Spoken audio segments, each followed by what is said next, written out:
తర్వాత ప్రతిపక్షాలు కూడా దీని మీద ఉన్నాయి. రీసెంట్గా కూడా లోకేష్ మాట్లాడారు. ఆయన అంటే ఎన్నికలకు ముందు ఆడవాళ్ళకు ముద్దులు పెట్టారు, అలానే ఇప్పుడేమో బటన్ నొక్కుతున్నాడు, ఆడవాళ్ళని గుద్దేస్తున్నాడు అని చెప్పేసి విమర్శ చేశాడు లోకేష్ ఈ మధ్య. మనం చూసాం. ఆయన ట్విట్టర్లో, ఆయన ఇన్స్టాలో, ఆయన ఫేస్బుక్లో, ఆయన యుఎస్ఏలో చదువుకున్నప్పుడు, దుబాయ్కి వెళ్ళినప్పుడు ఆయన ఎన్ని ఆటలాడాడు, ఎవరెవరిని ఏం చేసినాడు అనేది ఆయనే పెట్టుకున్నాడు ఫోటోలు, మేము చెప్పేది కాదు. అట్లాగే వాళ్ళ నాన్న కోడలు మగపిల్లాడిని కంటే అత్త సంతోషిస్తుందని ఆడదాని పుట్టుకు గురించే మాట్లాడాడు. అండ్ ఇది మన కాల్వని సెక్స్ ర్యాకెట్లో తన పార్టీ వాళ్ళు ఎమ్మెల్యేలు, ఎంపీలు, ఎమ్మెల్సీలు ఈ విధంగా ఆడవాళ్ళని వ్యభిచార కూపంలో దించేస్తుంటే మేము దాని మీద ఫైట్ చేస్తే నన్ను ఏ విధంగా రూల్స్కి విరుద్ధంగా 1 year సస్పెండ్ చేసి ఆ తర్వాత మహిళా పార్లమెంట్కి పిలిపించి కిడ్నాప్ చేసి నన్ను చంపాలన్న ప్రయత్నం కూడా చేసి అందరూ చూశారు. ఇక వాళ్ళ ఎమ్మెల్యేలు వనజాక్షిని, చింతమనేని ఇసుకలో వేసి కొడితే కనీసం కేసు లేకుండా ఆమె నాకు ప్రాణానికి హాని చింతమనేని వల్ల ఏడుస్తూ కంప్లైంట్ ఇస్తే కూడా ఆయన ప్రభుత్వంలో ఎక్కడా కూడా అయ్యో పాపం అనింది లేదు. అలాగే చంద్రబాబు నాయుడు గవర్నమెంట్లో చిన్నపిల్లల మీద రేపులు ఎన్ని జరిగాయో మనం చూసాం. 6 months, 7 months, 9 months ముసలోళ్ళు, పిచ్చోళ్ళ మీద.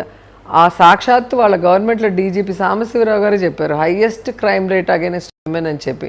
సో ఇలాంటి వాళ్ళు ఆడవాళ్ళని అవమానించి ఆడవాళ్ళ క్రైమ్ రేట్ పెరిగే విధంగా చేసి ఈరోజు వాళ్ళు ఆడవాళ్ళ మీద ప్రేమ ఉన్నట్టు ఏదో ఆడవాళ్ళకి సపోర్ట్ చేస్తున్నట్టు లోకేష్, పవన్ కళ్యాణ్, చంద్రబాబు నాయుడు మాట్లాడితే ఈ రాష్ట్ర మహిళలు ఎవరు కూడా నమ్మే పరిస్థితుల్లో లేరు. ఎక్కువ ట్రోల్ అవుతుంది. ఎక్కువగా ఒక మహిళగా ఈ రాష్ట్రంలో మనం చూసుకుంటే ప్రాబ్లం ఫేస్ చేస్తుంది. అంటే భాష ద్వారా కావచ్చు, లేకపోతే మిమ్మల్ని చాలా హర్ట్ చేస్తున్నారు అనిపిస్తుంది ట్రోల్స్ అవన్నీ చూస్తుంటే. మీరేమంటారు? కాయలున్న చెట్టుకే రాళ్ల దెబ్బలు అంటారు. ఎప్పుడైతే బలమైన ఒక వాయిస్ ఉంటుందో ఆ వాయిస్ని ఎవరైనా ఎదిరిస్తారు. ఎందుకంటే ఎవరికి కూడా మామూలుగానే నిజం చెప్తే నచ్చదు. అది ఒక మహిళ గట్టిగా నిజం చెప్తే అసలు నచ్చదు.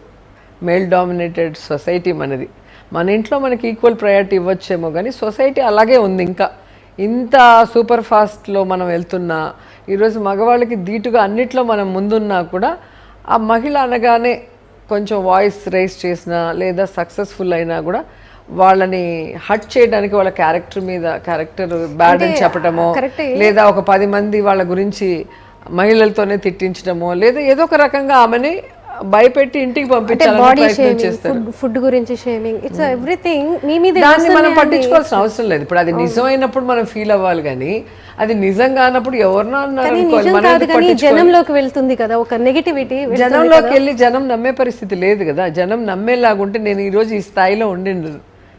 నన్ను అపోజిషన్లో హైదరాబాద్ అసెంబ్లీలోనే మీరు చూశారు. ఫిలిమ్స్ మా దగ్గర ఉన్నాయని చెప్పి సీడీలు చూపించిన వాళ్ళు.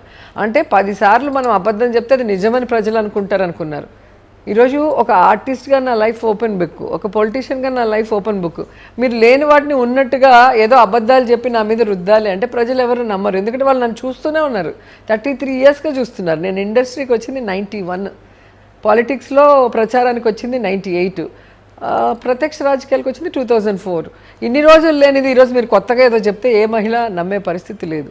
సో వీళ్ళు ఎంతకెంత నన్ను ఇబ్బంది పెట్టాలని చూస్తే మహిళలు అంతకంత నాకు సపోర్ట్ చేస్తూ నా వెనక నిలబడ్డారు కాబట్టి ఈరోజు నేను ధైర్యంగా ముందుకు నడవగలుగుతున్నాను. మహిళా సాధికారిత జగన్ గారి ప్రభుత్వంలో ఎంతవరకు సాధ్యమైంది? నిజంగా గర్వంగా చెప్పగలను. మహిళా పక్షపాత ముఖ్యమంత్రిగా జగన్మోహన్ రెడ్డి గారు ప్రతి మహిళను కూడా తన సొంత అక్క చెల్లెలుగా, తన తల్లిలాగా భావించి ఈరోజు మహిళా సాధికారత దిశగా అందరినీ చేతులు పట్టుకొని నడిపిస్తున్నారు. ఇందులో ఎంతమంది సందేహం లేదు. మాకు ఇచ్చే సంక్షేమంలో కానీ, మాకు చేసే అభివృద్ధిలో కానీ, జాబ్స్లో కానీ, అలాగే ఎడ్యుకేషన్లో కానీ, అలాగే మీరు చూస్తే పాలిటిక్స్లో రాజకీయంగా కానీ సముచిత స్థానాన్ని కల్పించి నిజమైన మహిళా సాధికారత దిశగా మమ్మల్ని నడిపిస్తున్నారు. కానీ అంతగా నడిపిస్తున్నారు కానీ అంటే చిన్న చిన్న విషయాలు కొన్ని సపోజ్ మీ మంత్రివర్గంలో కొంతమంది మంత్రులకు పడదు, అలానే పార్టీలో ఉన్న మహిళలకు ఒకరికి మధ్య ఒకరికి పడక ఒక కోఆర్డినేషన్ లేక కూడా ఇవన్నీ అబద్ధాలు. ఎవరైనా మీరు అడగండి. ఇంతమంది ఉన్నాం కదా, 14 members దాకా ఉన్నాం మేము ఎమ్మెల్యేస్. మా ముగ్గురు 1 2 3 4 4 మంత్రులు ఉన్నాం. మేమున్నంత ఫ్రెండ్లీగా ఏ పార్టీలో ఎవరైనా ఉన్నారా గతంలో అయినా ఇప్పుడైనా అని మీరు కనుక్కోండి. సో అందరూ కూడా చాలా ఫ్రెండ్లీగా ఉంటాము. అండ్ మేము దాంట్లో ఒక 3 members సీనియర్స్, సెకండ్ టైం, మిగతా అందరూ first time. So juniors. So వాళ్ళు మాకు ఇచ్చే రెస్పెక్ట్ ఇవ్వటం, మేము వాళ్ళకి చెప్పాల్సిన సలహాలు సూచనలు ఎలా ఏంటనేది స్పీచెస్ ఇచ్చినప్పుడు కూడా మేము వాళ్ళందరికీ హెల్ప్ఫుల్గా ఉంటాం. ఎందుకంటే మాకు జగనన్న నేర్పించింది ఇది సీనియర్ జూనియర్ నాయకులు కార్యకర్తలు అనేది కాదు, ఇది వైఎస్ఆర్ కుటుంబం, మనం ఒక కుటుంబ సభ్యులు. ఆయన మమ్మల్ని ఎలా చూస్తారో మేము మా వెనక వచ్చే కొత్త వాళ్ళని కూడా మేము అలాగే చూసుకుంటాం. ఎవరినైనా అడగండి, మేము లేనప్పుడైనా అడగండి, ఏం ప్రాబ్లం లేదు. ఓకే, రాజకీయాల విషయానికి వస్తే చంద్రబాబు, పవన్ కళ్యాణ్, లోకేష్ అందరూ మూకుమ్మడిగా వచ్చేస్తున్నారు. రెడ్ బుక్ ఒకటి పెట్టేసుకుని మీ గురించి అందరి గురించి మేబీ ఫస్ట్ భరత్, తర్వాత మీరు, లేకపోతే నాని, ఇలా అందరి లిస్ట్ ఉండి ఉంటుంది. ఏం చేయబోతున్నారు మిమ్మల్ని అందరినీ? జూమ్లో నానన్న వంశన్న వస్తేనే పారిపోయిన బిత్తిరి సత్యం చెప్పొచ్చు. పప్పు లోకేష్ ఈ వాడు ఎర్ర బుక్లో రాసుకుంటే ఉంది, పసుపు బుక్లో రాసుకుంటే ఉంది. సో సక్రమంగా వాడు చదువుకునింటే ఏదో ఆఫీసర్ అయి ఉంటాడు, లేదా సక్రమంగా పాలిటిక్స్ చేసి ఉంటే కనీసం ఎమ్మెల్యే అయినా అయి ఉంటాడు. ఏది చేతగానోడు, ఏ విషయంలో కూడా చేతగానితనం.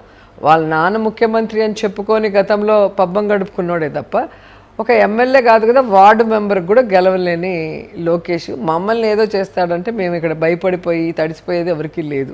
మమ్మల్ని చూస్తే వాళ్ళకి భయం అనేది అధికారంలోకి వస్తే చూసుకుంటామని ఆల్రెడీ 5 ఏళ్ళు ఉన్నాడు కదా, ఏం చేశావు నువ్వు? ఏం చేయలేదనే కదా నేను ఇంటికి పంపించాను. అధికారంలో ఉన్నప్పుడు మీరేం చేయలేదు కదా, ఇప్పుడు వాళ్ళ అధికారంలో ఉన్నప్పుడు మీరేం లెక్క కదా ఆయనకి. కానీ ఇప్పుడు ఒకవేళ ఫ్యూచర్ లో అధికారంలో వస్తే ఈ 5 సంవత్సరాలు ఉన్న కక్షను మీ అందరి మీద, అందుకే జనాలు వాళ్ళు కోట్లు వేయరు అనేది. ఎప్పుడైనా పాలిటిక్స్ లో మనం ఎందుకు నించుంటాం? మేము వస్తే మీకు ఈ వెల్ఫేర్ చేస్తాం, మేము వస్తే మీకు ఈ అభివృద్ధి చేస్తాం, మేము వస్తే ఇలా ఇలా ఈ స్టేట్ని డెవలప్ చేస్తామని చెప్తే ప్రజలు నమ్ముతారు. కానీ మేము వస్తే వాళ్ళ మంత్రుల్ని కొడతాం, వీళ్ళ బట్టలు ఉడదేస్తాం, వాళ్ళందరి సంగతి తేల్చేస్తాం, ఎర్ర పుస్తకాలు రాసుకుంటే పోరా అంటారు. ఎవడు పట్టించుకునే పరిస్థితి లేదు. ఎవడనో కొట్టుకోవడానికి, ఎవడెవడనో తిట్టుకోవడానికి మేమెందుకు ఓటు వేయాలి అంటారు ఓటర్స్. ఓటర్ అల్టిమేట్గా ఎందుకు ఓటు వేస్తారు? ఓ మంచి ప్రభుత్వం రావాలి, మనకి మన కుటుంబానికి మంచి చేసే ప్రభుత్వం కావాలనుకుంటారు. అంతేగాని ప్రతిపక్షాన్ని వీళ్ళ అధికారంలో వస్తే వాళ్ళ ప్రతిపక్షంగా ఉన్న వాళ్ళని కేసులు పెడతాం, వంకోబెట్టి కొడతాం, లాక్కుపోతాం, ఇట్లా పిచ్చి మాటలు మాట్లాడే వాళ్ళకి ఎప్పుడు ఓట్లేదు. అందుకే ఈరోజు మీరు చూస్తే పవన్ కళ్యాణ్ గెలవడం ఎమ్మెల్యేగా, లోకేష్ ఎమ్మెల్యేగా గెలిచే పరిస్థితి లేకుండా పోయింది.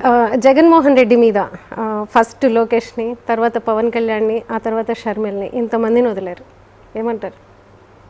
అదే అంటున్నాను కదా, రాజు బలవంతుడైతే శత్రువులంతా ఒక్కటవుతారని. సో సంబంధమే లేదు, ఒక పార్టీకి సంబంధం లేని అన్ని పార్టీలు ఒకటే అంటే జగన్ ఎంత బలవంతుడు అనేది ఇక్కడ మనం అర్థం చేసుకోవాలి. అండ్ ఎంత బలంగా ప్రజల హృదయాల్లో స్థానం ఏర్పరచుకున్నారనేది మనం అర్థం చేసుకోవాలి. సో ప్రజలు కూడా ఈరోజు గమనిస్తున్నారు. ఒక్క అబ్బాయి రాజశేఖర రెడ్డి గారు చనిపోయిన తర్వాత దొంగ కేసులు పెట్టి జగనన్నని ఎలా జైలుకు